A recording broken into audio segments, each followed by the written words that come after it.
ไปซึ่งกังในเจ้าค่ะสวัสดีตอนเช้าค่ะทุกคนวันนี้เราจะมาดูขั้นตอนการทำข้าวต่อนะคะทำไมต้องมาแต่เช้าเพราะว่าคุณน้านะคะทำตั้งแต่เช้าเลยที่อย่างไรมาเจ้าค่ะเนาะย้อนเปว่าเฮ็ดข้าวต่อได้เต็มมือ5 โมงเนี่ยค่ะก็หนาว่าขามาตกเล่นอินขามา6 โมงcắm hủ quay rồi mà lấy nước โอ้เครียดนะคะ cắm vô biển này còn lại cái nó theo cái này ย่าเอาค่ะ มาเรียกเจ้าของบ้านแบบนี้เลย เพราะว่าเมื่อวานได้บอกไว้นะคะเมื่อวานรัดไว้หันยันหนึ่งเลยนะมาเต็มเจ้าไปกันไปดูกันเลยค่ะกัดด้วยซ้ำกันค่ะมาเลี้ยวได้แค่อย่างเดิมตอนนี้ทำอะไรไม่แน่ใจเราไปดูกันนะคะมาเลี้ยวได้แค่อย่างค่ะอ๋อย่าเอาอ่ะ อันนี้มันติ๊กนึ่งไว้ค่ะเนาะโอ้ตอนนี้กำลังนึ่งไว้อยู่นะคะคุณน้าบอกว่าตอนเช้านะคะตอนจะทำแบบนี้3 หม้อนะคะคุณน้าก็มาตำตั้งแต่เช้าเลยนะคะนางมินลูกเฮ็ดก่อนเลี้ยวไว้ค่ะเนาะ hết còn liều thế มีก้นจอยค่ะเมื่อกี้มืดอยู่เลยตอนนี้เริ่มสว่างแล้วค่ะแล้วก็อากาศหนาวนะคะอยู่ที่ประมาณไม่แน่ใจประมาณ9 หรือ 10 องศาประมาณนี้ค่ะเพราะว่าหนาวจนเวลาจับน้ำนะคะคือมือเจ็บเลยกัดอะไรมือปวดเจ็บฮะครั้งในได้กัดอินขั้นตอนต่อไปคือตำอีกแล้ว แทงก็ตำแทงมาดูกันค่ะมาตัวจำกันฮะเมื่อเร็วก็เมืองเลียงยาวตอนนี้เริ่มสว่างแล้วค่ะทุกคนหนาวอากาศหนาวมากขั้นตอนการทำข้าวต่อข้าวแตนนะคะมายุ่งยากคอมพลีเคทแบบสุดๆไปเลยแล้วก็คนสมัยนี้คือไม่หาทำกันแล้วค่ะเพราะว่ายุ่งยากเกินแล้วก็ต้องตื่นแต่เช้านะคะมาตำนู่นนี่ไม่ว่าจะคั่วอะไรต่างๆนะคะก็เลยคนที่ทำเป็นวัยรุ่นอะไรแบบนี้ไม่มีแล้วค่ะก็จะมีรุ่นคนน้าขึ้นไปเท่านั้นคาดว่าคนที่ทำเป็นค่ะอายุคนน้าน่าจะอายุน้อยที่สุดแล้วที่นี่นะคะเมื่อก่อนแม่ย่าก็ทำแบบนี้ค่ะตาได้เฮ็ดข้าวต่อข้าวแตนแน่ง่ายๆค่ะนอนเลยลูกเจ้าว่าสังว่ากัดจะไหนก็เลยลูกแห่มาเฮ็ดแห่ตำแห่โคแห่พอเจอเตยองใจข้าวตังวันเต็มค่ะน้องมินเนาะแต่ก็น้ำมันแต่กะส่งในกาดได้เป็นเลยกว่าเต็มมือ2 โมงกลางในเจ้าค่ะจริงๆไปส่งที่ตลาดนะคะคนน้าจะไปส่งที่ตลาดก็ตื่นตั้งแต่2 ไปส่งตั้งแต่2เลยเพราะคนที่มาเอามาเขาเรียกว่าอะไรนะมาเอากับข้าวแล้วก็ไปขายต่อนะคะก็จะมาขายช่วงเช้าแบบนี้เลยแต่ว่าเขาจะไปตั้งแต่2เลยคือไปไม่ได้นั่งขายนะคะจะเอาไปห้อยตามตลาดตามที่มอเตอร์ไซค์ที่เขาจะมาขายต่อนะคะไปห้อยแล้วก็กลับมาก็มาทำต่อค่ะไล่เฮ็ดก็ดีอยากศึกษาค่ะนะยันวันนั้นแหละก้นมือเลียวเขาก็เต็มป้อหมอเฮ็ดเอาค่ะก็จะเอาข้าวเหนียวนะคะมาใส่ครกแบบนี้ค่ะก็เดี๋ยวข้าวเหนียวค่ะนะมาใส่ในครกแค่ตำให้ในก่อนค่ะตำก็เพื่อจะได้อ่อนเนี่ยโลง่ายๆค่ะ ตำนะคะกว่าจะข้าวจะอ่อนนะคะคือไม่ง่ายเลยยุ่งยากมากค่ะต้องใช้แรงเหมือนกันนะคะตำไปเรื่อยๆนะคะจนกว่าจะละเอียดค่ะตำดีๆดองก็อ่อนเท่านั้น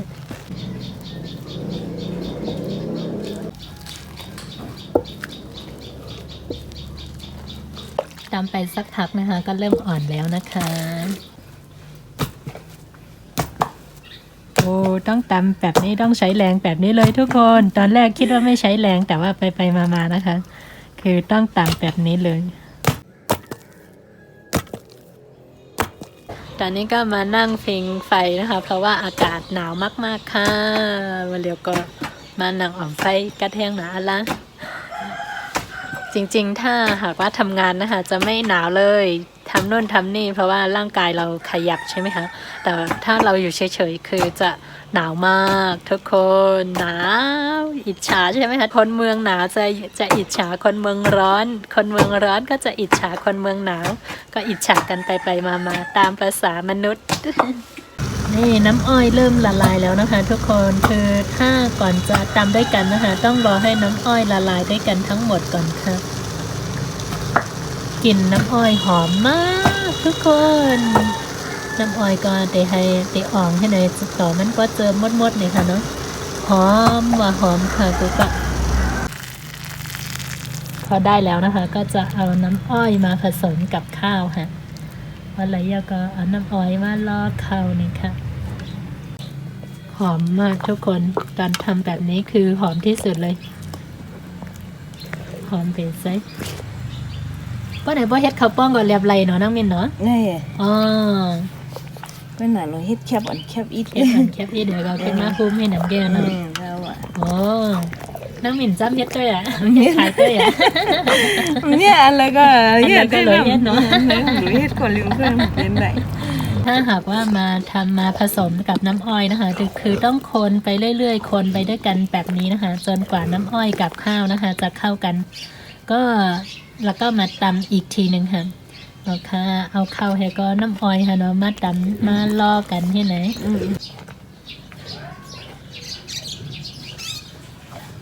เสร็จแล้วก็มาตำแบบนี้นะคะ จนกว่าน้ำอ้อยกับข้าวจะเข้ากันนะคะเอาข้าวก็ตำเย่อก็เอาน้ำตอบก็เตาเย่อก็ขึ้นมาตำแทงกำค่ะต่อแล้วเขาให้น้ำอ้อยก็เข้ากันเลยค่ะหอมหอมค่ะกูก็หอมมากเลยค่ะทุกคนนี่ไม่ติดมือเลย เสร็จแล้วก็จะเอามากิ้งนะคะปอยอก็เดี๋ยวเอามากิ้งนะคะเหลือท่าน้ำมิน เดินกัน เสร็จแล้วก็กิ้งแบบนี้เลยนะคะปอยอก็กิ้งให้ตัวไหนฮะกิ้งให้มันเพ่งๆนะคะเสร็จแล้วก็กิ้งจนกว่าจะเท่ากันหมดนะคะ กิ้งแบบให้ทั่วๆเลย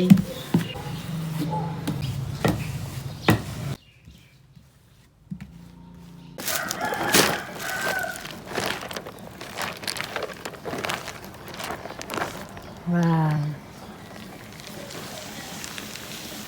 นี่ขั้นตอนการทำแบบยุ่งยากมากทุกคนตอนนี้ก็ตักไว้ก่อนนะคะโมเดลก็ตักไว้ก่อนนะคะเนาะเพราะทรงมาจากว่ากำกลางวันมาจากไหนขึ้นมาแก๊สแทงกำนะคะเดี๋ยวตอนนี้ก็ตักไว้ก่อนแล้วก็ตอนกลางวันจะมาตัดอีกทีแล้วตอนเย็นถึงจะมาคั่วนะคะ เดี๋ยวเรากลับมาค่ะตอนนี้กลับมาดูนะคะ ประมาณ13:30แล้วตอนนี้ก็ขั้นตอนการตัดค่ะโมเดลก็มาตัวกำแนมแต่เป็นอันแก๊สนะคะตากแล้วก็เอามาแก๊สจะไหนคะเนาะตัดใส่แบบนี้ค่ะให้ก็ขึ้นเอากระตักขึ้นที่นั้นฮะเนาะตัดแล้วก็เอาไปตากต่อนะคะพอแก๊สยาก็ขึ้นเอากระตักแทงกั้มนะคะยาก็ปไว้วันก่อนจังไกมาโคนะคะก็จะมานั่งช่วยกันตัดแบบนี้นะคะ2 หวานค่ะป้า หวานว่าหวานอ่ะ หวานว่าหวานเนี่ย ไปฉันน้ำอ้อยก็หวานนะ ใส่น้ำอ้อยว่าหวานนะข้าก็เจ๊กอันใส่น้ำอ้อยเหรอ เพราะฉันน้ำอ้อยฉันแทงง่ายอะโลหวาน อ๋ออันนี้คือยังไม่คั่วนะคะเนี่ยมันไปไล่โคค่ะเนี่ยอันนี้เนี่ยจะเป็นเนียงค่ะ ได้เป็นไส้ ไส้ น้ำกา น้ำตู อ๋อไส้น้ำกาไส้น้ำตูแหก็เอามาลอกกันแฮะมาโคให้ไหนดีๆค่ะเนี่ยเนาะ โค้ยเนี่ยไส้ของผู้ไล่ อันนี้เอาไว้ตังในเก้งดีๆค่ะเนี่ยเนาะตองป้อเลิศ ร้องว่าเลือด โอ้ว่าคนในเก้งให้ไหนแบบไรค่ะเนี่ยเนาะ เลย ในค่ะเนาะโคไส้ค่ะวันนี้เนี่ยจะเป็นไส้ยอก็เอามาตังในเก้งไว้เส้นไหนค่ะนี่ก็จะเป็นทรายนะคะ แล้วก็มาตั้งไว้บนเตาแบบนี้นะคะทำให้ร้อนๆก่อนแล้วถึงจะมาคั่วด้านนอกค่ะ ถ้าหากว่าคั่วบนไฟนะคะ จะไม่ได้นะคะก็เอาข้าวตอกใส่นี่ค่ะอันนี้คั่วโคมากก็ไปโดยหาหน้าเดี๋ยวเป็นแพงเนียวนี่ก็จะคั่วแบบนี้ไปเรื่อยๆนะคะก็เดโคจะไหนก็ที่หาหน้าเนี่ยเดหันว่าป้องมาค่ะเนี่ยทุกคนน่าอร่อยมากนี่คือคั่วแบบธรรมชาติเลยคั่วทรายนั่นเองค่ะก็คือที่คั่วนะคะทรายก็จะเอามาจากท่าน้ำกากับน้ำตูแล้วก็เอามาผสมกันแล้วก็ตั้งบนไฟนานๆแบบนี้และเอามาคั่วด้านนอกแบบนี้ค่ะคุณป้าบอกว่าคั่วบนไฟไม่ได้นะคะ เพราะว่าจะไหม้ค่ะเลยต้องมาคั่วด้านนอกแบบนี้ค่ะก็จะสลับกันไปมานะคะปฏิไล่กันกว่ามาหามิ2 เหมาะก็มาเทบนนี้ค่ะทุกคน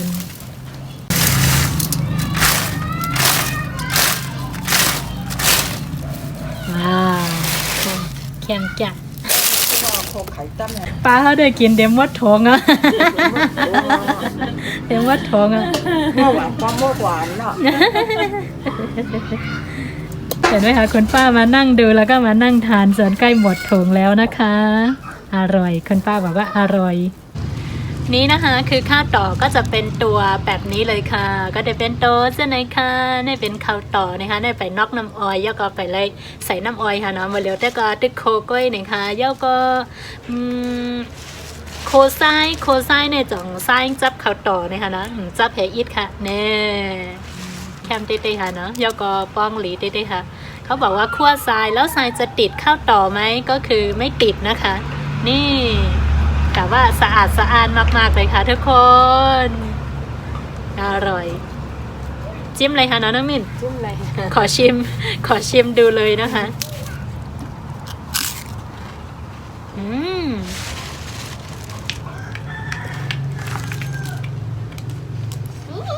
อร่อยมากๆเลยค่ะก็จะรสชาตินะคะจะตอนนี้คือเพราะว่าในนี้จะมี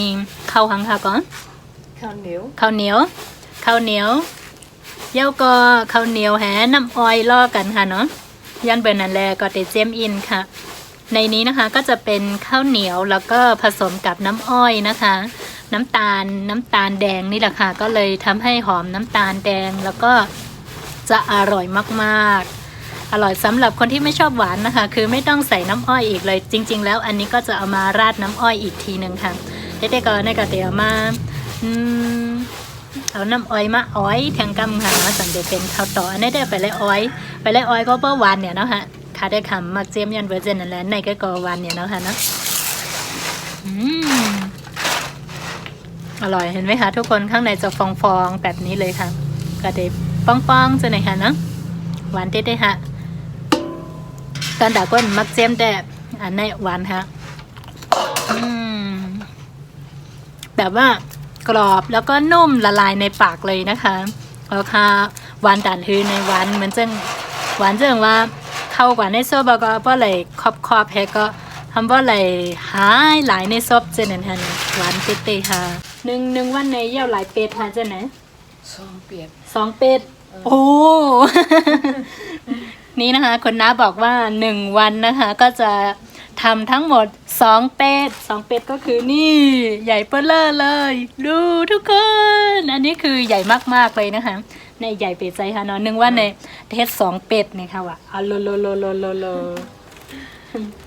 ส่งตีไรในส่งในกาดตีน้ำรันค่ะต่างตีขนามส่งค่ะ ก็เป็นป้อยได้2 ว่าเป็นป้อยส่งถามว่าสั่งสวยเลยนะ ถามคุณน้าว่าส่งที่อื่นด้วยไหมคุณน้าก็บอกว่าถ้าหากว่ามีงานต่างๆอย่างเช่นงานบุญหรืออะไรที่อื่นเขาก็จะมาสั่งนะคะส่วนมากก็จะมาสั่งเป็นกิโลเพราะ1 จ้อยในขายให้หรือค่ะ1 จ้อย 20,000 1 จ้อย 20,000น้ำอ้อยจ้อยค่ะนั่นก็เขาจ้อยค่ะข้าวต่อให้ไหนหิวจ้อยค่ะเนาะว่าจะในตาหน้าเดี๋ยวมีหลายจ้อยค่ะเนี่ยในผู้ตั้งน้ำอ้อยได้เดี๋ยวมีจ้อย5,000นั่น อันนี้คือ1 กิโล1 กิโลกับอีกครึ่งกิโล1 กิโลกับครึ่งกิโลก็จะมีประมาณนี้โอ้ทุกคนไม่ง่ายเลยยากมากแถมขั้นตอนการทำก็ยากอีกนะคะง่ายๆค่ะเนาะง่ายอร่อยมาก เดี๋ยวเราไปซื้อกลับไปทานที่บ้านด้วยค่ะขั้นตอนการทำนะคะไม่ใช่เพียงเท่านี้นะคะนี่ก็คือ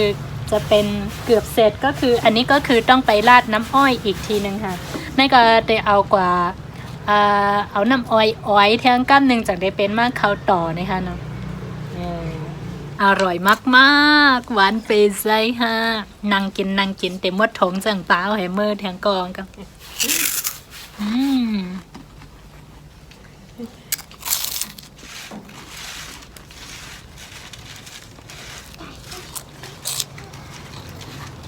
นี่ค่ะทุกคนนี่ก็จะเป็นน้ำอ้อยนะคะนี่ก็จะเป็นน้ำอ้อยนะคะนี่คือข้าวต่อนะคะจะใส่ถุงไว้แบบนี้เลยนะคะนี่ถุงใหญ่เบ้อเร่อเลยค่ะให้เป็นข้าวต่อใส่ถุงไว้อันโคไว้มือคำว่างค่ะเนาะ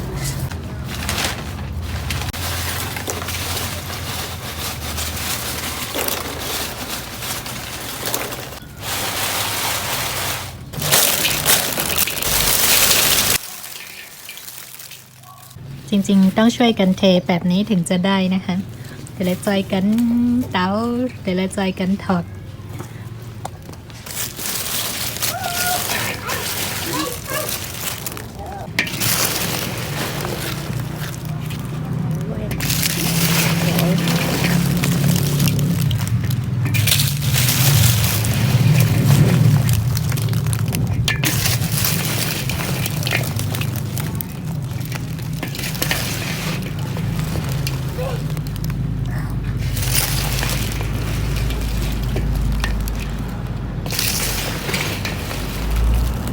ต้องค่อยๆเทนะคะทุกคนแล้วก็จะได้แบบนี้ก็คือน้ำอ้อยจะอยู่กับข้าวตอกแบบนี้เลย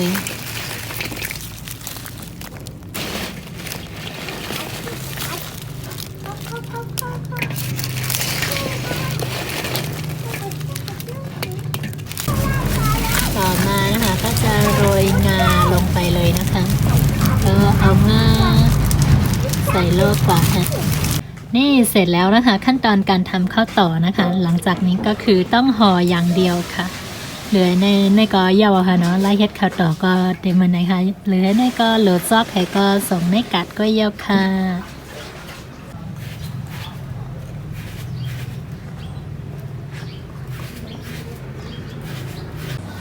ต่อมาขั้นตอนการใส่ถุงนะคะแล้วนอกจากนั้นก็ไปส่งตามตลาดค่ะแล้วในก็ใส่ถุงแฮแล้วก็ในพวกมากก็กัดส่งในกัดนะคะได้กลับบ้านถุงนึงนะคะซิมเมอร์เฮนถุงแล้วก็เดี๋ยวมากินแหนว่าเป็นจังหือกำลังอุ่นๆเลย เพราะว่าน้ำอ้อยอุ่นอยู่นะคะถ้าเด็กอุ่นๆเนี่ย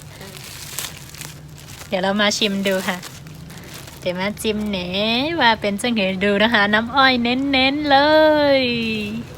น้ำอ้อยป้อปั่นเซ็กป้อเน้นเป็นน้ำอ้อยละลายค่ะเนาะเมื่อก็ว่าได้คาเดมป้อเกกินน้ำอ้อยห้ามนำคาเดเกกินอันแคบหลายอันเมื่อไปนอกน้ำอ้อยแล้วเลยเดี๋ยวมาจิ้มเนค่ะเนาะ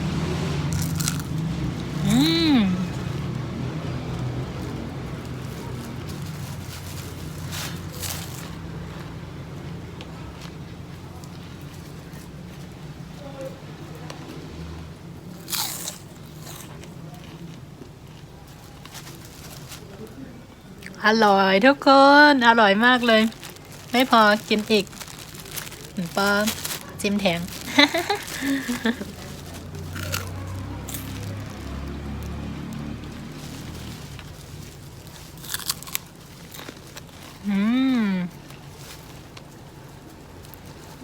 อร่อยจนติดฟันเลย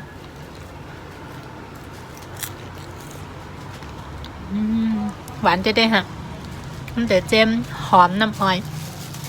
แล้วก็เติมขอบแผลพอกินข้าวกาก็ได้หอมน้ำอ้อยแหแต่มีงาแหแล้วก็ว่าครบเนี่ยก็โดครบหังว่าข้าวกาในซอบอกว่ามันก็เต็มเจิมในซอแผลก็หวานได้ค่ะเนาะอันนี้นะคะก็คือรสชาติจะเป็นแบบว่าหอมมากๆทุกคนหอมน้ำอ้อยหอมน้ำอ้อยไม่พอนะคะก็จะมีกลิ่นงาขาวคืออร่อยเวลาใส่เข้าปากไปแล้วใช่ไหมคะก็จะละลายในปากและจะอร่อยมากๆเลยหวานน้ำอ้อยไม่ใช่หวานน้ำตาลก็คือกำลังดีสำหรับคนที่ชอบหวานนะคะถ้าทานแบบนี้จะอร่อยกว่าสำหรับใครที่ไม่ชอบหวานนะคะทานแบบโมตอนที่ยังไม่ใส่น้ำอ้อยค่ะ